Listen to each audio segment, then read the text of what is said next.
నన్ను నమ్మి సి 8వ వార్డులో నిలబడమని సీట్ ఇచ్చిన యశస్విని రెడ్డి మేడంకి, ఝాన్సీ రెడ్డి మేడంకి ధన్యవాదాలు. అలానే నన్ను సపోర్ట్ చేస్తున్న, నాకెప్పుడు వెనకాలే ఉండి నేనుంటా అని చెప్పే నా 8వ వార్డు ప్రజలకు కూడా ధన్యవాదాలు తెలియజేసుకుంటున్నాను. వాళ్ళందరూ నాతోనే ఉంటున్నారు, నాకు సపోర్టివ్గా ఉంటున్నారు. మేము వస్తాం మేడం, మీతో ఉంటాము అని చెప్తున్నారు. వాళ్ళకి ఎంతో రుణపడి ఉంటాను నేను. అలానే వాళ్ళకి ఇక్కడ కొన్ని సమస్యలు ఉన్నాయి, కొన్ని మంచి పథకాలు కూడా జరిగాయని వాళ్ళు చెప్తున్నారు. కాంగ్రెస్ ప్రభుత్వం వచ్చిన తర్వాత అంత ముందు సంవత్సరం ఇల్లు ఇస్తాము అనే దగ్గరే ఉంది. ఇప్పుడేమో ఇల్లు కాంగ్రెస్ ప్రభుత్వం వచ్చిన తర్వాత మొదటి విడతగా కొన్ని ఇళ్ళన్నీ శాంక్షన్ అయ్యాయి, పింఛన్లు ఇస్తామని చెప్పారు.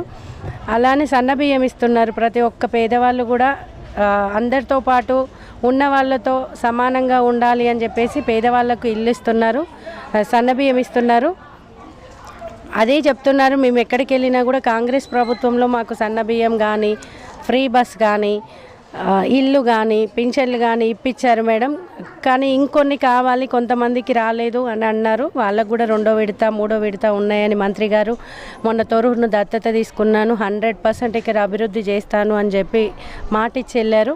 వాళ్ళు అలానే నెరవేరుస్తా అన్నారు. మేము కూడా మా 8వ వార్డు ప్రజలకి ఏ అవసరం ఉన్నా ఇక్కడే ఉంటాము, మేము చూసుకుంటాము అని హామీలు ఇచ్చాము.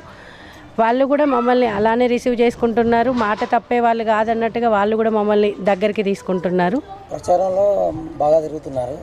ఎలాంటి సమస్యలు గుర్తించారు? ప్రధానమైన సమస్య ఏంటి వాళ్ళు? ప్రధానమైన సమస్య వచ్చేసి వాళ్ళకి ఇల్లు, పెన్షన్ అనేది ప్రధాన సమస్య. కొంతమందికి ఆల్రెడీ రిలీజ్ అయ్యాయి, రిలీజ్ అవ్వడానికి కొంచెం టైం పడుతుంది. వాళ్ళు అదే చెప్పాను నేను వాళ్ళకి, కంపల్సరీ అమ్మ మన ప్రభుత్వం వచ్చిన తర్వాత మన ఇళ్ళల్లో మనం మళ్ళీ ఉందాము, మళ్ళీ సంతోషంగా గడుపుదాము అని వాళ్ళకు ఒక మాట అయితే ఇస్తున్నాము.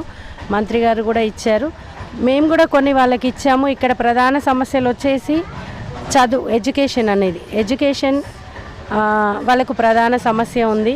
మళ్ళీ వీళ్ళందరూ బుడగ జంగాల వాళ్ళందరూ దేశాలు వెళ్తూ ఉంటారు. వాళ్ళకి ఇంట్లో పిల్లల్ని, భార్యల్ని వదిలేసి వాళ్ళు ఎక్కడో వెళ్ళి ఉంటూ, ఎక్కడో చిన్న రూమ్స్లో ఉంటూ వీళ్ళను తీసుకెళ్లకుండా ఇక్కడే వదిలేసి వెళ్తారు. వాళ్ళ కోసం మేము సీసీ కెమెరాలు అనేవి ప్రొవైడ్ చేస్తాము అని వాళ్ళకి మాట ఇచ్చాము. అలానే మాది స్కూల్ ఎడ్యుకేషన్ ఫీల్డ్ అండి, స్కూల్ అండి. ఆ స్కూల్లో మా ప్రైవేట్ స్కూల్లోనే మా పిల్లలకు 8వ వార్డులో ఉన్న పిల్లలందరికీ ఫ్రీ ఎడ్యుకేషన్ ఇస్తామని ఒక హామీ అయితే ఇచ్చాము. ఒకటి వాటర్ సమస్య అనేది గుర్తించాము, మినరల్ వాటర్ అనేది ప్లాంటే ప్రొవైడ్ చేస్తామని చెప్పాము వాళ్ళకి. అలాగే అంబులెన్స్ వాళ్ళు ఎక్కడో ఉంటున్నారు, వాళ్ళకి ఏదైనా ప్రాబ్లం వచ్చినా ఏమొచ్చినా సడన్గా తీసుకెళ్ళే యజమానులు అనేవాళ్ళు ఇక్కడ ఉండట్లేదు. సో వాళ్ళని మేమే ఒకటి ఇక్కడ వార్డు మొత్తానికి ఒక అంబులెన్స్ పెట్టి ఎప్పుడు కాల్ వచ్చినా అప్పుడు మేమే బాధ్యత తీసుకొని తీసుకెళ్తాము హాస్పిటల్కి అని ఒక హామీ ఇచ్చాము. అలాగే చనిపోయిన వాళ్ళకు ఒక 2 ఫ్రిజర్ బాక్సులు కూడా ప్రొవైడ్ చేస్తామని వాళ్ళకి హామీ ఇచ్చాము సార్.